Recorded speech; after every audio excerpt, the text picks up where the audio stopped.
संपूर्ण महाराष्ट्र 2 दिवस टीव्ही बसून होता आणि माझ्या नेत्याला घेत होता की इतके जवळचे संबंध माझे. 1999 साली मी निवडून आलो. 2 महिन्यात मला त्यांनी मंत्री केलं. 2-3 महिन्यात. त्या 2 मंत्री होते जिल्ह्याच्या आमच्या, बाबासाहेब कुपेकर आणि दिग्विजय खानविलकर. मला तिसरा मंत्री केला. 9 वेळा मंत्रिपदाची शपथ घेतली. दादा म्हणायचे की माझी शपथ झाली की साहेब तुमची शपथ होणारच. 9 वेळा, 6 वेळा मी निवडून आलो. 1999 साली पर्यंतपासून 9 वेळा मी मंत्री झालो.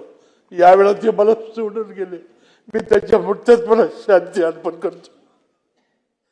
आणि त्याला दिष्ट लागली. ते अतिशय कपडे बिपडे अशी व्यवस्थित वापरायचे. तुम्हाला माहिती असेल की विधानसभेमध्ये नागपूरला अधिवेशन असलं की जोधपुरी कोट वेगवेगळे रोज घालायचे. इथं हिवाळी अधिवेशन असलं की रोज जॅकेट नवीन आणि उन्हाळ्याच्या वेळेला फक्त पांढरा झब्बा. असे 3 विधानसभेचे त्यांचे ड्रेस असायचे. रोज ते कपडे बदलून व्यवस्थित यायचे. टापटीप असायची, गॉगल घालायचे. 26 जानेवारीचा फोटो बघा, अध्यक्ष महोदय, झेंडावंदन झालेलं होतं प्रजासत्ताक दिनाचं आणि त्यांनी शॅल्यूट मारलेला आहे. आणि ते केस त्यांना कमी आली की एक दिवस एक आमदारांनी त्यांनी हेअर ट्रान्सप्लांट केलं होतं. त्याला म्हटले त्याला बोलव. त्यांनी बोलवलं आणि सांगितलं कुठे केलं? ते म्हटलं मी दुबईला केलं. मी म्हटलं दादा तुम्ही काय करत नाही?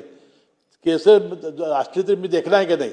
आणि खरोखर ते बघा 26 जानेवारीचा फोटो मला वाटतं ती परमेश्वर दिसत लागली. मी त्यांच्या आत्म्याला शांती करावी.